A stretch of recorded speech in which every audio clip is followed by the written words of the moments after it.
ധീമഹിയിലുള്ള ഫലശ്രുതിയുടെ വേറൊരു എപ്പിസോഡിലേക്ക് എല്ലാവർക്കും സ്വാഗതം. പലരും ചോദിക്കുന്നതാണ്, ഈ വീട് നിർമ്മിക്കുമ്പോൾ ചില കാര്യങ്ങൾ അവോയ്ഡ് ചെയ്യേണ്ടി വരും. ഭേദങ്ങളെന്നാണ് പറയും. ഭേദങ്ങൾ, നിഷിദ്ധമായ ചില കാര്യങ്ങൾ നമ്മൾ കഴിയുന്നത് ഒഴിവാക്കാൻ നോക്കേണ്ടത്. ചിലപ്പോൾ ഒഴിവാക്കാൻ പറ്റില്ല. അതിലെ ഒരു ഭേദം എന്ന് പറയുന്നത്, ഈ തടി നമ്മൾ ഉപയോഗിക്കുമ്പോൾ തിരഞ്ഞെടുക്കുമ്പോൾ കരിഞ്ഞ വൃക്ഷങ്ങളുടെ തടി നമുക്ക് ഉപയോഗിക്കാൻ പാടില്ല. ചിലപ്പോൾ നമ്മളെ കബളിപ്പിക്കും. എവിടെയെങ്കിലും തീപിടുത്തത്തിൽപ്പെട്ടതോ അല്ലെങ്കിൽ പണ്ടത്തെ വീടുകളുടെ ഭാഗമായിട്ടുണ്ടായിരുന്നത് അത് കത്തിയ തടിയൊക്കെ നമുക്ക് കൊണ്ടുവന്ന് വിറ്റഴിക്കും. നമ്മൾ ശ്രദ്ധിക്കത്തില്ല. അതിനെ തക്തകാഷ്ട വേദം എന്ന് പറയും. അതായത് ഇപ്പോൾ ഈ അത്തരത്തിലുള്ള ചില തടികൾ കൊണ്ടുവന്ന് അതുകൊണ്ട് നമ്മുടെ വീട് പണിതാൽ നമുക്ക് ഇടയ്ക്കിടയ്ക്ക് തീപിടുത്തം ഉണ്ടാകാം. ഇലക്ട്രോക്യൂഷൻ അഥവാ നമുക്ക് വൈദ്യുതിയിൽ നിന്ന് ആഘാതമുണ്ടാകാം. മിന്നൽ ഉണ്ടാകാം. മിന്നലിൽ കൊണ്ടുള്ള ലൈറ്റ്നിങ് സ്ട്രോക്ക് പോലെ ഉണ്ടാവാം. അല്ലെങ്കിൽ അത് അങ്ങനെയുള്ള കാര്യങ്ങൾ നമുക്കുണ്ടാകാൻ പറ്റും. അതുകൊണ്ട് ഈ കരിഞ്ഞ വൃക്ഷങ്ങളുടെ തടി ഉപയോഗിക്കുമ്പോൾ വളരെ ശ്രദ്ധിക്കണം. അത് കഴിയുന്നത് ഉപയോഗിക്കുക. As far as possible don't try to make use of burned woods. അത് ചെയ്യാൻ പാടില്ല. പിന്നെ ഉള്ളത് പക്ഷിവേദം എന്നാണ് പറയുക. അതായത് ഈ കാക്ക, വവ്വാൽ, മൂങ്ങ, കഴുകൻ എന്നീ പക്ഷികൾ വീട്ടുവളപ്പിൽ താമസിക്കാൻ പാടില്ല എന്നാണ്. ഇപ്പോൾ നമ്മുടെ പെർമിഷൻ ചോദിച്ചിട്ടൊന്നുമല്ല ഈ പക്ഷികൾ അവിടെ വന്ന് താമസിക്കുന്നത്. നമുക്കൊന്നും ചെയ്യാൻ പറ്റില്ലെങ്കിൽ കഴിയുന്നതും നിങ്ങളുടെ ശ്രദ്ധയപ്പെടുകയാണെങ്കിൽ ഓടിച്ചു വിടുന്നത് നല്ലതാണ്. പക്ഷേ അവ ഇടയ്ക്ക് വന്ന് അവിടെ മരത്തിലൊക്കെ ഇരിക്കുകയോ വല്ല പഴങ്ങൾ തിന്നുകയോ ഒക്കെ ചെയ്യും, അതിനൊന്നും കുഴപ്പമില്ല. പക്ഷേ we are not suppose to allow them to stay there permanently. അത് അവർ നെസ്റ്റ് ചെയ്യാൻ അവിടെ പാടില്ല എന്നാണ് പറയുക.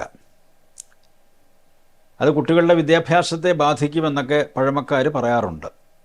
വന്നു പോകുന്നതിന് തെറ്റില്ല, പക്ഷേ സ്ഥിരമായിട്ട് അവ അവിടെ താമസിക്കരുത് എന്ന് പറയും. പിന്നെ അതേപോലെ ഈ നണ്ണറി, സന്യാസിമാർ താമസിക്കുന്ന, വിരക്തന്മാർ താമസിക്കുന്ന സ്ഥലം,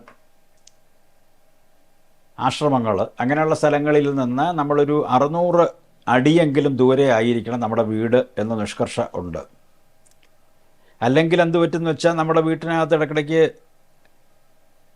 മോഷണം ഉണ്ടാവുക, രോഗങ്ങൾ ഉണ്ടാവുക, ഇവയൊക്കെ നമുക്ക് അനുഭവിക്കേണ്ടി വരും അത്രയും. ഇതും പഴയ ഒരു വിശ്വാസമാണ്. അതിന് മഠഭേദം എന്നാണ് പറയുക. അതേപോലെ നിഴൽ ഭേദമുണ്ട്. അതായത് അത് വളരെ പ്രകടമാണ്. എന്ന് പറഞ്ഞാൽ വീട്ടിൻ്റെ അടുത്ത്, പ്രത്യേകിച്ച് കിഴക്ക് ഭാഗത്തുള്ള വലിയ കുന്നുകൾ, ആ ഭാഗത്തുള്ള വലിയ മരങ്ങൾ, കൂറ്റൻ മരങ്ങൾ, വൻമരങ്ങൾ, ഇവയുടെയൊക്കെ നിഴൽ നമ്മുടെ വീട്ടിൽ വന്ന് പതിച്ചു കഴിഞ്ഞാൽ നമ്മുടെ വളർച്ചയെ അത് നെഗറ്റീവായി ബാധിക്കും എന്നാണ് ഒരു വിശ്വാസം. അത് നമുക്ക് അനുഭവമുള്ളതാണ്. കാരണം നമ്മുടെ വീട്ടിൻ്റെ അടുത്ത് ഒരു കൂറ്റൻ ഫ്ലാറ്റ് ഉണ്ടെങ്കിൽ നമ്മുടെ വീട് അങ്ങ് കൊച്ചായി പോകും. Your house will be dwarfed by the presence of a gigantic and imposing structure in the neighbourhood. അതിന് ശാസ്ത്രീയമായിട്ട് ഒരുപാട് കാര്യങ്ങളുണ്ട്. അവിടെ കക്കൂസ് ഉണ്ടാവും, കുളിമുറി ഉണ്ടാവും, വെള്ളം ഒരുപാട് അത് വലിച്ചെടുക്കും, ഇലക്ട്രിസിറ്റി കൺസംഷൻ ഭയങ്കരമായിട്ട് കൂടും. ചിലപ്പോൾ അവിടെ കൊണ്ടൊരു ട്രാൻസ്ഫോർമർ വയ്ക്കും. അപ്പോൾ ഓവർ വോൾട്ടേജ് ഉണ്ടായിട്ട് ചിലപ്പോൾ ഇതൊക്കെ അടിച്ചു പോകും. ഇങ്ങനെയൊക്കെയുള്ള കാര്യങ്ങളുണ്ട്. അത് നമുക്ക് പ്രകടമായ കാര്യങ്ങൾ. അതല്ലാതെ തന്നെ ഇതിൻ്റെ നിഴൽ നമ്മുടെ വീട്ടിൻ്റെ മുകളിൽ പതിച്ചാൽ, പ്രത്യേകിച്ചും കിഴക്ക് ഭാഗത്ത് ഉള്ളവയുടെ നിഴൽ നമ്മുടെ വീട്ടിൽ പതിച്ചു കഴിഞ്ഞാൽ നമ്മുടെ വളർച്ച മുരടിച്ചു പോകും എന്നാണ് പറയുന്നത്. കാരണം എന്ന് പറഞ്ഞാൽ വലിയൊരു ഹ്യൂജ് സ്ട്രക്ചർ നമ്മുടെ വീട്ടിനടുത്ത് വരുമ്പോൾ നമ്മുടെ മനസ്സ് പോലും, നമ്മളിപ്പോൾ അത് നിങ്ങൾക്കറിയാമായിരിക്കും, നമ്മുടെ ചുറ്റും വലിയ കൂറ്റൻ കെട്ടിടങ്ങളാണെങ്കിൽ നമ്മുടേത് മാത്രം ഒരു കൊച്ച് ഡ്വാർഫിഷ് സ്ട്രക്ചറാണെങ്കിൽ നാച്ചുറലി നമുക്ക് തന്നെ ഒരു ഇൻഫീരിയോറിറ്റി, ഒരു അപകർഷതാബോധം തോന്നും. അതേപോലെ നമ്മുടെ മനസ്സിനെ അത് ബാധിക്കും. അതുകൊണ്ട് ഇത് പറ്റുന്ന വെച്ചാൽ നമുക്ക് മുന്നോട്ട് പോകാനോ ഉയർന്നു പോകാനോ ഒക്കെ ഉള്ള തോന്നലുകൾ പോലും അതിനെ സീരിയസ് ആയിട്ട് എഫക്റ്റ് ചെയ്യും. താമസക്കാരുടെ വളർച്ച. പിന്നെ അതേപോലെ തന്നെ നമ്മുടെ വീട്ടിൻ്റെ മുൻവശത്തെ വാതിൽ തുറക്കുമ്പോൾ കീ കീ കീ എന്നൊക്കെ സൗണ്ട് ഉണ്ടാവും. ചിലരുടെ കേട്ടിട്ടുണ്ടാവും, ഭയങ്കര കരയുന്ന ഒച്ച, അപശബ്ദം. അതിന് സ്വരഭേദം എന്നാണ് പറയുക. അത്തരത്തിൽ ശബ്ദം ഉണ്ടായിക്കഴിഞ്ഞാൽ എന്ത് പറ്റുമെന്ന് വെച്ചാൽ അത് നമ്മുടെ വീട്ടിനകത്തുള്ള സ്വാസ്ഥ്യം നശിപ്പിക്കും, കുടുംബത്തിന് ദോഷമുണ്ടാകും എന്നുള്ളൊരു വിശ്വാസമുണ്ട്. അപ്പോൾ അതുകൊണ്ട് നമ്മുടെ മുമ്പിൽ ഉള്ള വാതിൽ എണ്ണയിടുക, ലൂബ്രിക്കേറ്റ് ചെയ്യുക.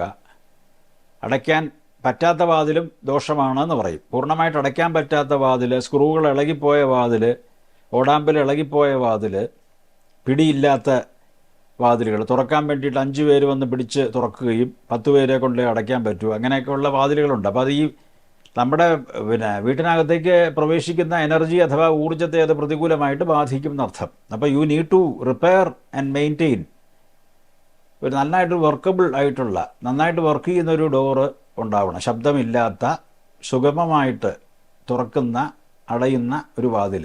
അതിന് കുറ്റിയും കൊളുത്തും കൊണ്ടിയും ഓടാമ്പിലേക്ക് വേണം എന്നർത്ഥം.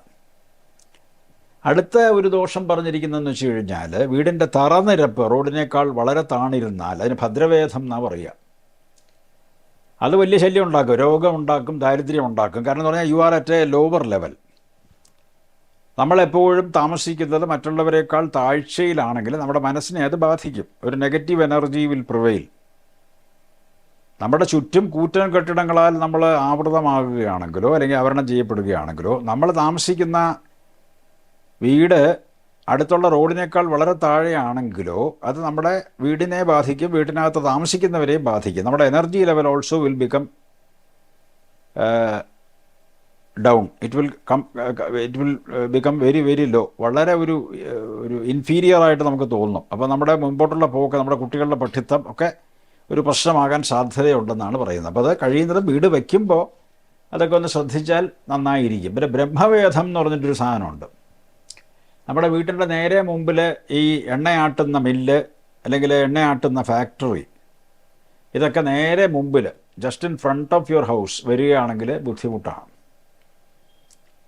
അല്ലെങ്കിലും യാന്ത്രിക പ്രവർത്തനങ്ങൾ നടത്തുന്ന ഏതെങ്കിലും ഒരു ഫാക്ടറിയോ മറ്റു തരത്തിലുള്ള ഒരുപാട് ഒച്ചയുണ്ടാക്കുകയോ എപ്പോഴും പ്രവർത്തനനിരതമായിട്ടിരിക്കുന്ന മറ്റ് മെഷീൻസ് അഥവാ യന്ത്രങ്ങൾ പ്രവർത്തിക്കുന്ന ഫാക്ടറിയോ, പ്രത്യേകിച്ച് എണ്ണയുടെ ഓയിൽ എക്സ്പെലർ, അതേപോലെ ഓയിൽ ആട്ടുന്ന ഫാക്ടറി, ഇതൊക്കെ വന്നാൽ വലിയ ശല്യമാണ് എന്ന് പറയും. അത് വലിയ പ്രശ്നമാണ്. പിന്നെ അതിൻ്റെ കൂടെ തന്നെ ബ്രഹ്മവേദത്തിൻ്റെ കൂടെ തന്നെ പറയുന്നത് ഈ ക്വാറികൾ വരാൻ പാടില്ല. ക്വാറികൾ, പാറ പൊട്ടിക്കുന്ന സ്ഥലം വീട്ടിൻ്റെ നേരെയോ സൈഡിലോ ഒന്നും വരാൻ പാടില്ല. ചുള്ളയും നല്ലതല്ല. അപ്പോൾ അതൊക്കെ എന്താണെന്ന് വെച്ചാൽ ഒരു പരിധി വരെ ശല്യം ഉണ്ടാക്കുന്ന പ്രവർത്തനങ്ങളായതുകൊണ്ട്. അപ്പോൾ ഈ തക്തകാഷ്ഠവേദം, അതേപോലെ തന്നെ പക്ഷിവേദം, മഠവേദം, നിഴൽവേദം, സ്വരവേദം, ഭദ്രവേദം, അതേപോലെ തന്നെ ബ്രഹ്മവേദം എന്നൊക്കെ പറയുന്ന വേദദോഷങ്ങൾ കഴിയുന്നതും ഒഴിവാക്കി വീട് മേടിക്കുകയോ അല്ലെങ്കിൽ വീട് കൺസ്ട്രക്റ്റ് ചെയ്യുകയോ ചെയ്താൽ കുറേ അധികം ദോഷങ്ങൾ ഒഴിവാക്കി കിട്ടും എന്നാണ് ഭാരതീയരുടെ വിശ്വാസം. ആ വിശ്വാസത്തിൽ കഴമ്പുണ്ട് എന്ന് ചിലരുടെ അനുഭവങ്ങൾ തെളിയിക്കുന്നുമുണ്ട്. അടുത്ത എപ്പിസോഡിൽ കൂടുതൽ വിവരങ്ങളുമായിട്ട് നമുക്ക് ഒരുമിച്ച് കൂടാം. ഇന്നത്തെ ഈ എപ്പിസോഡ് ഇവിടെ അവസാനിപ്പിക്കുകയാണ്. നിങ്ങൾക്ക് നമസ്കാരം.